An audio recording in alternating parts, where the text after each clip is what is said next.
everyone. It's an honor to have Preeti Monga on this podcast with us. Preeti Monga, blind since childhood.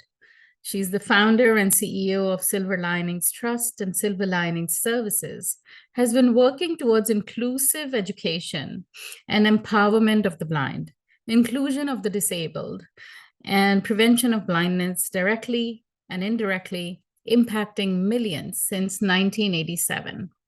Preeti is the first blind aerobics teacher, aerobics instructor, known and a celebrated motivation speaker and counselor. Preeti is the recipient of numerous prestigious awards, including the National Award presented to her by the President of India for her groundbreaking work towards employment and self-employment of people with disabilities in 2013, and the Exceptional Achievement in Entrepreneurship Award by the Delhi government in 2015. The Red and White Bravery Award, the Rajiv Gandhi Man Seva Award, and the Ashoka Fellowship are among some of her other significant achievements. Preeti is a nominated member of the Delhi State Advisory Board on Disability and part of the Governing Council of the Skill Council of Persons with Disabilities. Preeti has authored two autobiographies, namely The Other Senses, published by Rowley Books in 2012, and Flight Without Sight, published by Hay House in 2018. Her work encompasses educating, training, and empowering blind girls, boys, and women, promoting inclusion and employment of the disabled, diversity, and motivational trainings, prevention of blindness, and trauma counseling. With that, we'll start our conversation with Ms. Preeti Monga. All right. Good morning, Ms. Preeti Monga. Thank you for joining us today. I'm Ruchi Duvedi, your podcast host with SheSight, and it's an honor and a privilege to be talking to you today. So thank you so much for sparing the time. And I will start with, our first question, which is, tell us about Silver Lining, what it is, what does it stand for, the purpose, the mission, the core values, and what is it all about the road ahead? Where is Silver Lining going? Sure. First of all, good morning to everybody, and thank you so much for having me on this show. It's just super amazing. I'm super excited, and for another opportunity to come and touch with all our viewers, with you, and so it's fantastic. Your first question, what is silver lining? Silver lining simply, I took that word from Perry Como's song, There'll Be a Silver Lining Back of Every Cloud You See. It's a very, very old song, and it touched my heart because it said that clouds, no matter how many clouds, how dark they are, how gray they are, how black they are, the sun is always behind them. And there are moments when you can glimpse and reassure yourself that the sun has not run away. It's there with that silver lining that you can see on the clouds, although I cannot see it, but I could visualize this so well. So that's what Silver Linings, the name is. And I've been working towards a Silver Linings mission all alone. I started out in 1987. It's been over 35 years now. It's all about trying to make a place within the society, within the mainstream for the visually impaired, for the blind and people with no vision. Because I've been blind since I was a little girl, and I have faced enormous amount of challenges in my life. And I didn't have, my parents did not have a guide. They had nobody to consult. And I didn't have anybody except them to lead me on and bring me to where we are. So it was a discovery throughout, but the challenges were really, really horrendous. So my parents actually, felt that I need to be as good as I would have been, or as capable as I would have been when I was, if I was not blind. Mm-hmm. So they did everything possible in their own way to make me who I am today. So when I came in touch with blind children, blind people in India, this was around 87 itself. And I realized that there is so much missing out of their lives. And I also realized that we don't see blind people functioning, blind children, anywhere within the community, within the society. And they're completely segregated, cut off, and just left out of the entire, mainstream happening. So I felt that it's very important for people, for the society to understand and to focus on the ability of blind people. So I, in my own little mind, it is a very little mind because I never knew the enormity of the entire thing that I was jumping into. So I thought that, oh, well, I'll just come forward and display my own talents and show people who I am and what all I can do. And I was an aerobic instructor at that time. And, well, they would understand that blind people also have abilities like anybody else, right? So that is the mission I started with. But the moment I stepped into this world, I realized the enormity of the problem and the amount of work that it's going to require. And then finally, I had to launch Silver Linings. And I have been, Silver Linings has been working towards mainstreaming, towards filling the gaps that are there in blind children's lives, people's lives, helping parents, counseling them. So basically, it's all around getting the blind to be a part of the mainstream. And now our flagship project is to be basically working towards inclusive education for blind children. And that's what we are doing at the Shiksha project. And we are focusing on the blind girl child, because they're the most marginalized here. So that's what Silver Linings is all about. And of course, we have very little resources. We have a very small institution, but that doesn't stop us from doing our best and for hoping that we get the resources and we can replicate what Silver Linings is trying to do for blind girls all over the world. That is where Silver Linings wants to go. And I'm happy to say that we started this particular project in 2017. And the first girl child who came to us, she has just finished her high school. She's done her high school CBSE board exam and completely independently on her laptop, which is very rare in India. And she has scored 92.2% marks. And all on her own. So these are possibilities, So that really encourages us. And we're just moving forward with a complete hope that we can help people understand the small little gaps. If we fill them in, then we can walk together. And togetherness is something that Right. No, absolutely. What a beautiful cause. And of course, influenced and derived from your personal journey. It's absolutely marvelous and great, blessed work that you're doing. Tell us about your challenges that you have overcome, right from your childhood to your adulthood and now as a mature leader, how you got to where you came from and what has that road been like? Well, interestingly, of course, packing, a journey of over 55 years into a few words, it's tough. It's going to be tough, but let me try. I actually did not understand that what was blindness, because when the moment my parents discovered that I was blind, the most wonderful thing that they did was they did not change the atmosphere of the house. There was no mourning, I never felt that there was any difference in their behavior or their attitude, either towards me or towards my problem. So my problem at that time as a child, 7, 8 years, 9 years old, I didn't have that negativity that I couldn't see. Yes, I couldn't see. So that's all right. It meant okay at that time. However, as I continued to grow up, the challenges started.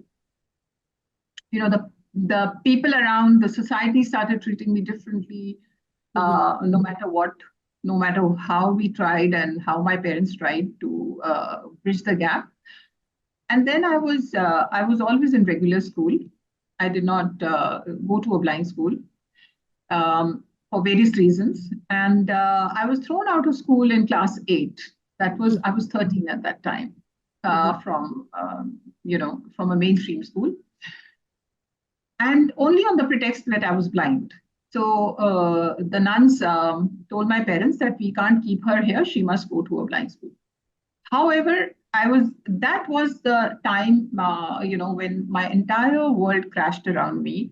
I Mhm. was getting into my teens, and suddenly the society threw me out of it, and I literally, broke down completely. And Mhm. again, thanks to my family, thanks to my parents, my little brother, um, who kept my spirit going and kept motivating me. And from there, no other school took me on for the same reason. Mhm. And that was the biggest challenge. And then, come fast forward, I started to learn music. I was put to learning sitar, and with a dream planted in my heart that I would be, uh, everybody knows about Pandit Ravi Shankar ji. So Mhm. I thought I could be, his level. If I worked hard enough, I could win my lost self respect back. Mhm. For 7 to 8 years, I learned sitar from the best of the gurus. And after doing so much, and I used to practice 8 hours a day, which is a huge amount of time, and in this process my mother taught me to do everything in the house. I was also made a expert human being and a Mhm. homemaker as well. So I had Yes, a of very hard course. life at that time. And after 8 years of all this, I was told that I do not have the sense of music. I just did not have that. I couldn't recognize notes. I couldn't create music. I could play by memory. So I was told that I could never become a performing artist. So I felt that at around 21, I was nearly 21. I felt that, now my learning days are over. And I was so shocked and so upset that, I felt that that's the end of my life. What will I do now? I mean, my learning years are over. And so that was another very huge challenge in my life. The small ones kept happening every day. Mhm. I was completely isolated, lost, and had no hope for the hope. And then, my how Punjabi families are, Indian families, I think all Mhm. over are the same. Daughters Mhm. must get married, must find a husband. So Mhm. my cousins started getting married, and we were attending weddings, and of course that was also in my heart. And then I discovered my parents also tried to get me married off. That was something, it was a big challenge, and I realized that whatever I was trying my hand at, I was failing, completely failing at it. And this time I went into so much of a depression, and then within me, uh, I heard my own voice saying to me that, you have no right to be depressed or lost. All, all of you are, I mean, whatever you have, you have so much in your life. Mhm. And then you think about Helen Keller, she had three disabilities, and you have Right. only one.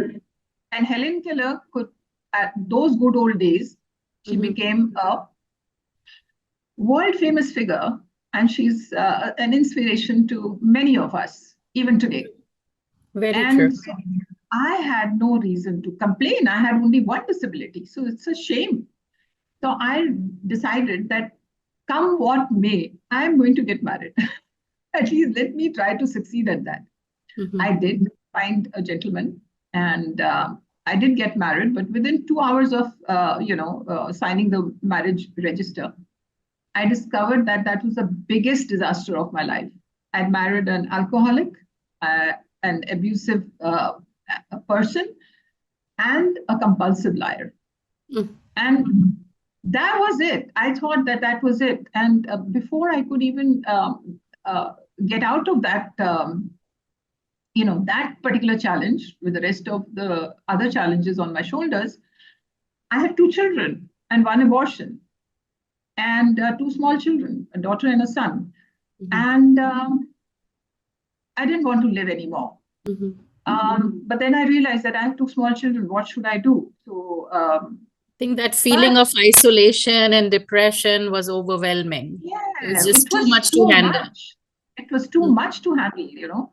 Right. And then when I would be with my children and I would look at them, I said, I felt that I was paving the way for Mhm. them also to not desire me, to not want me, and to be ashamed of me. And I did not want that. And I did Mhm. not want to end up as a burden on my children.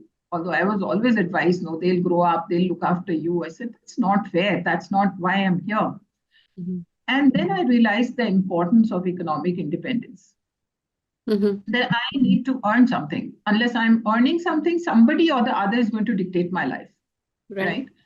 And I had no way to earn that. I started to think from being a housemaid, because I was very good with housework. I was a good cook.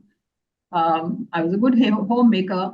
But then who would, first of all, my family wouldn't allow it. And then on top of that, who would keep a blind maid? So that didn't work out. So finally, after about 1.5 years of thinking and trying, and it was really tough. I Mhm. hit upon this fantastic idea of becoming an aerobic instructor Mhm. when I found out that Jane Fonda, I'm sure, she came in, she had cassettes launched. Those Yeah, times there were she's a videos. very popular figure. Yes, of course. She and I probably are on the same wavelength, because I can't see my client, but I can instruct, right? Mhm. And she's instructing from the television, so it's the same story. Mhm. And so I found Mrs. Veena Merchant, who had come from the United States to India, and she Mhm. had opened a aerobic studio, the first aerobic studio in North India, called Mhm. Keep Fit. Mhm. And she was doing a Keep Fit show on Doordarshan. So I traced her from there, and I kind of almost forced her into teaching me to become an instructor. So she Mhm. said, even in the United States, we don't have a blind instructor. You can work out with us. I said, no, I have to become an instructor. Mhm. I kind of forced her. 3 hours I sat in her office until she didn't say yes. I continued to be there. And Mhm. then the next morning, when I reached there, reached with my shoes and my tracks and everything, she opened the door and she's saying, "Oh my God, you've come." That was her Mhm. expression. I said, "Yes, Yeah. I've come. Mhm. I'm Of going to be course. here." And I had fainted. So I Mhm. said, "What happened?" She said, "Nothing, you fainted." So I think Veena said that, please go back home. This is not for you. Mhm. I just picked up my t-shirt, wiped my face, stood up and said, "I'm going nowhere." And that's the time when Veena said, she said, "Hats off to you. So come on, let's teach you." And Mhm. then I launched my own classes in 1988. Mhm. And that's how, I started to become economically independent. And it took me a long time to get out of a marriage. Alongside all this, I was volunteering also Right. at the school for blind children, helping others, helping myself, Mhm. and finding the strength to go along. So Mhm. that's all about my challenges. There's Right. more, but I Absolutely. think people can read my autobiography. Of course, yes. I mean, you have a lot of messages therein on what is it really that a woman can do for herself. And you said that you focused on the importance of being financially independent, Certainly. and which is true for all women, Yes, yes, either certainly, certainly, especially abled or not, certainly. should Yes, be yes, yeah, financially independent. certainly. Where do you draw your optimism and positivity from? Where does it come from? Yeah, so if I just look back at I look back at my life, and as I said, I was at the point of committing suicide. So there wasn't much positivity there because I was failing at everything. Mhm. But when I failed at everything, I realized that I need to, if I want to live, I want to live with dignity. Number one, and I want to be happy, and I want to live life on my own terms. If I want to do that, then for that I definitely have to work. And I have parents who are very spiritual, and they also told me that whatever you do, you have to go with your values, but you have to stand up on your own 2 feet. So they also encouraged me. And when I tasted success, a little bit of success. That is the moment I realized that I wanted to become economically independent. Mhm. That itself, you know, lit up something inside of me. I had a purpose to work for. Mhm. And that feeling is something that makes me go on Of course. positive. Absolutely. Absolutely. Just want a brief on like what are your next plans? What do you think you want to do that is going to be coming in the near future? Well, at the moment, the biggest plan is that I want Silver Linings to have its own inclusive school. With our own land, with our own building, and so we have all children with disabilities and Mhm. children without disabilities studying together. We want to make a model school, and my plan also is to share this information with everybody all over the globe that this is possible and this is the only way to make a better world. That is my future plan. Mhm. And of course, let's see how it goes. We are working towards it. At the moment, we are so tiny. I mean, this even saying this to you Mhm. seems like a big dream, but dream it, do it is our tagline.